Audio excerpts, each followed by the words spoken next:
Selamat datang di Belajar Olahraga.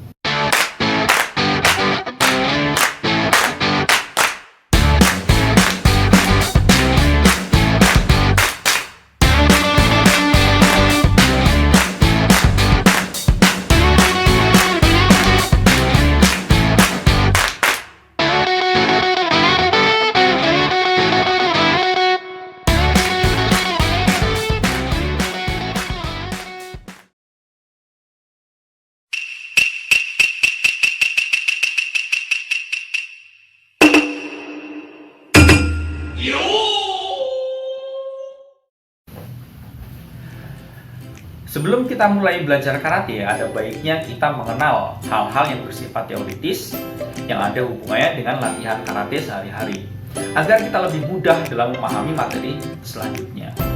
Hal-hal tersebut bisa meliputi yang pertama, istilah-istilah yang biasa digunakan dalam belajar karate. Yang kedua, ada tingkatan sabuk. Yang ketiga, sarana dan prasarana latihan yang biasa kita gunakan dalam latihan sehari-hari. Yang keempat, ada tata tertib di dalam latihan rutin. Pertama, kita akan mulai dengan istilah yang biasa digunakan ketika kita mempelajari bela diri karate. Istilah pertama, karateka.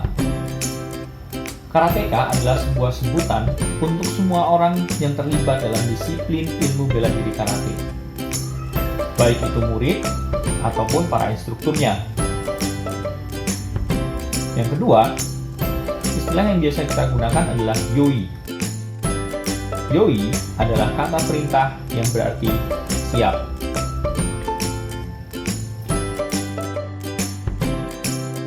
Ketiga, os adalah kata yang menyatakan sebuah kesiapan atau kesanggupan dari seorang karateka.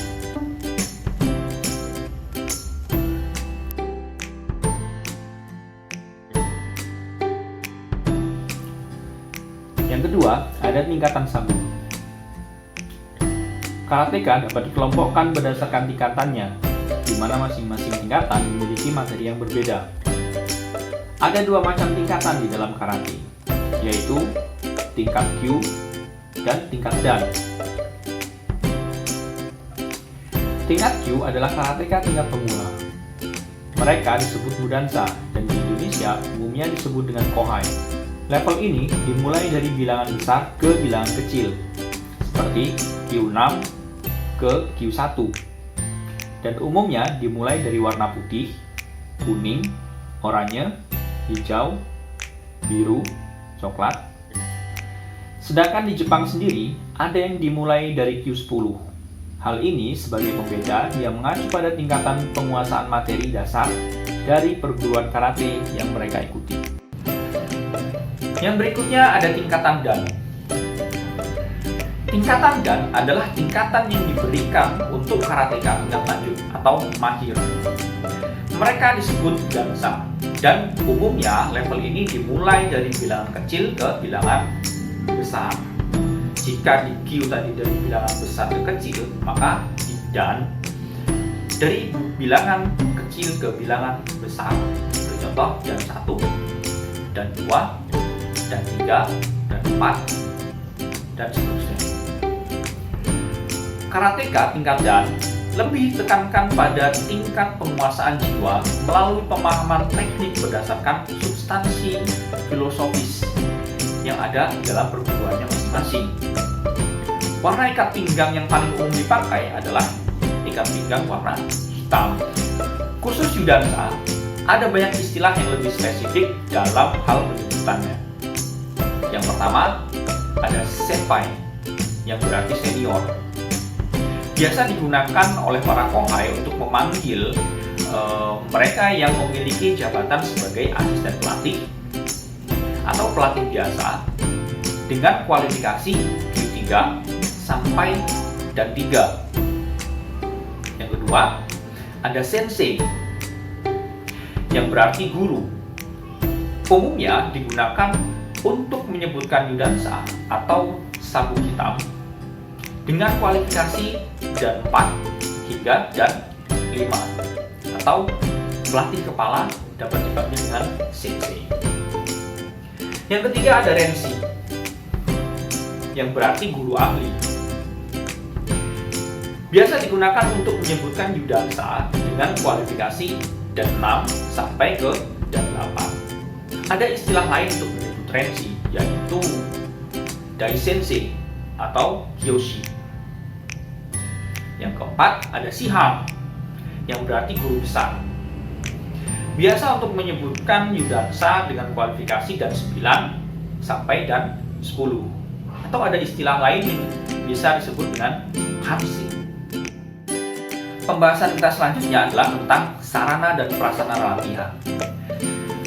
Sarana dan prasarana pokok yang harus ada pada setiap kali kita latihan, yaitu yang pertama karate atau yang lebih kita kenal sebagai seragam karate atau pakaian karate. Yang kedua ada obi, sabuk, ya, sabuk berwarna ataupun sabuk dan yang digunakan untuk membedakan tingkatan masing-masing karateka. Yang ketiga ada dojo. Dojo di sini dapat kita artikan sebagai tempat kita berlatih. Namun pada zaman dahulunya dojo dapat diartikan sebagai sebuah aula untuk bermeditasi dalam sebuah kuil. Namun zaman sekarang dojo adalah tempat di mana kita berlatih secara rutin. Tempat itu bisa berupa lapangan, bisa berupa halaman sekolah atau mungkin halaman rumah. Yang intinya adalah tempat yang biasa kita gunakan untuk latihan karate secara rutin. Itu dapat disebut dengan dojo. Yang keempat ada peralatan latihan. Nah, peralatan di sini dapat kita berikan pengertian, yaitu sesuatu yang dapat kita gunakan untuk menunjang atau mendukung selama kita berlatih karate. Bisa kita ambil contoh hand target, kick target, ataupun makiwara dan lain sebagainya yang bisa kita gunakan untuk mendukung latihan kita sehari-hari. Seperti pada umumnya sebuah latihan pasti memiliki tata tertib yang harus dipatuhi dan juga dijalankan dalam setiap latihan. Begitu juga dengan latihan karate.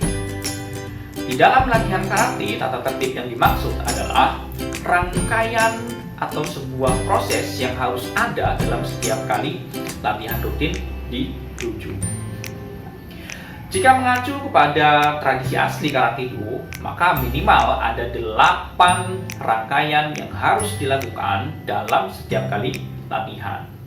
Yang pertama ada reishiki pembuka, yang kedua ada taisho pembuka, yang ketiga ada latihan kihon, yang keempat ada latihan kata, yang kelima ada latihan kumite, yang keenam mondo, yang ketujuh taisho penutup, dan yang terakhir yang ke-8 adalah reishiki penutup. Reishiki adalah sebuah upacara penghormatan yang bersifat tradisi untuk memulai dan mengakhiri sebuah prosesi latihan. Di dalam tradisi Jepang, karateka melakukan reishiki dengan beberapa tahapan. Itu dimulai dengan duduk seiza, membacakan kode etik dojo, relaksasi pikiran, memberikan penghormatan yang ada di depan, memberikan penghormatan kepada guru, memberikan penghormatan kepada sesama peserta latihan, lalu yang terakhir memberikan penghormatan terhadap dojo. Itulah tahapan-tahapan karateka ketika melakukan reishiki. Taisho adalah serangkaian senam yang dilakukan untuk mempersiapkan tubuh sebelum memulai latihan inti dan juga setelah melakukan latihan inti, atau dalam bahasa olahraga biasa disebut dengan pemanasan dan juga pendinginan. Sama seperti olahraga pada umumnya, taisho diperlukan untuk mengencangkan atau menyiapkan otot-otot tubuh untuk menghadapi latihan inti, juga meminimalisir cedera-cedera yang mungkin terjadi pada saat latihan inti. Taisho juga diperlukan untuk merelaksasi tubuh atau bagian-bagian tubuh setelah melakukan latihan inti. Kihon secara harfiah dapat diartikan sebagai fondasi, atau sebagai awal, atau sebagai akar. Dari sudut pandang Budo, Kihon diartikan sebagai unsur terkecil yang menjadi dasar pembentuk sebuah teknik yang biasanya berupa rangkaian dari beberapa buah teknik-teknik terkecil.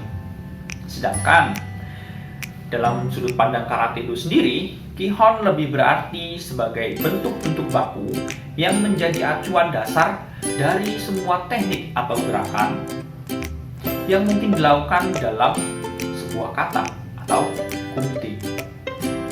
Karena Kihon adalah elemen dasar dari karate, maka Kihon harusnya dilakukan pada setiap latihan sebelum latihan tingkat lanjut atau teknik-teknik tingkat lanjut dilakukan. Kata. Secara harfiah, kata berarti bentuk, rupa, potongan, corak, atau pola. Dalam prinsip Budo, kata lebih diartikan sebagai bentuk-bentuk latihan khusus yang menjadi intisari sebuah jenis seni bela diri. Yang ditampilkan dalam sebuah kata adalah rangkaian beberapa buah kihon yang disusun sedemikian rupa membentuk sebuah pola yang memiliki standar. Jadi, jika kita mengacu pada prinsip Budo, maka kata dapat diartikan sebagai sekumpulan kihon yang tersusun secara sistematis membentuk sebuah bentuk atau pola yang mengandung keindahan-keindahan gerak, prinsip-prinsip bertarung, serta nilai-nilai filosofis yang memiliki standarisasi yang baku. Dalam bahasa sehari-hari, masyarakat Indonesia lebih mengenal kata dengan sebutan jurus. Hal ini memang tidaklah salah karena kata mengandung prinsip-prinsip bertarung yang memang dapat diterapkan dalam sebuah pertarungan. Prinsip-prinsip bertarung dalam kata disebut dengan bungkai kata. Bungkai kata biasanya tidak sama antara satu karateka dengan karateka yang lain.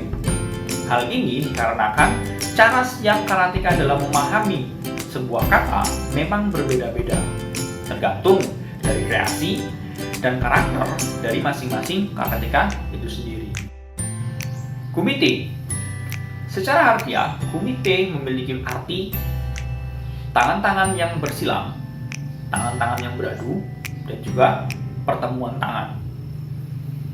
Di dalam pemahaman karate do murni yang berlandaskan Zen, kumite tidak dianggap sebagai sebuah bentuk pertarungan, namun didefinisikan lebih jauh sebagai sebuah bentuk latihan di mana dua orang yang saling berhadapan dalam sebuah arena berusaha secara keras dan sportif untuk saling menunjukkan teknik terbaik mereka kepada lawannya.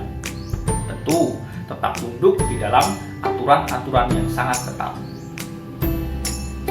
Pada awalnya, satu-satunya bentuk kompetisi yang dikenal dalam karate tradisional adalah kata.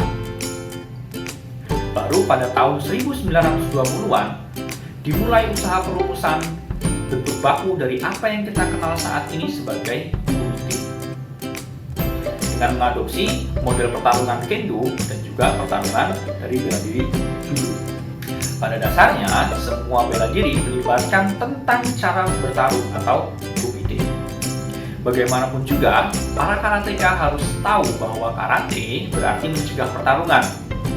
Oleh karena itu, gunakanlah karate sebagai alat untuk mencegah perkelahian, bukan sebagai alat untuk menyombongkan diri sendiri.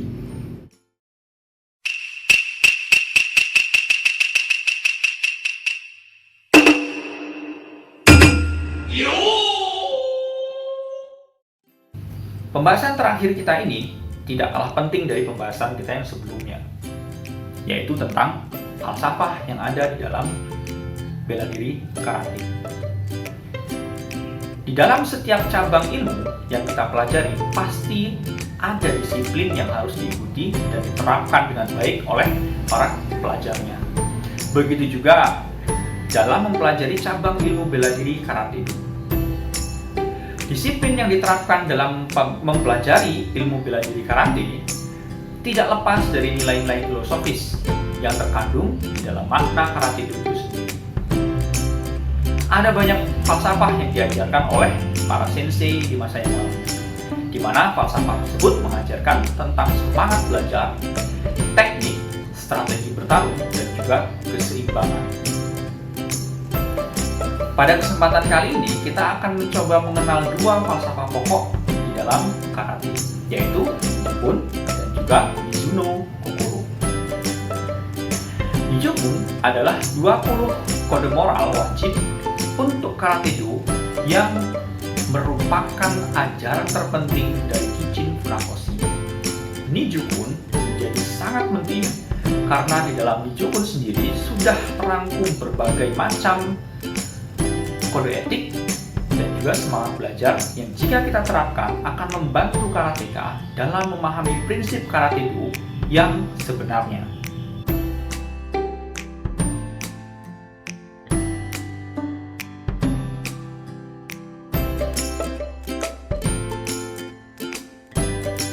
Mizuno Kokoro yang berarti pikiran yang jernih seperti air.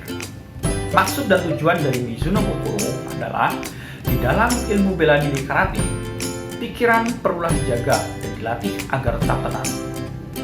Apabila pikiran tenang, maka para karateka akan dengan mudah membaca serangan lawan, supaya kita mampu menghindar, juga mampu menangkis setiap serangan yang ada.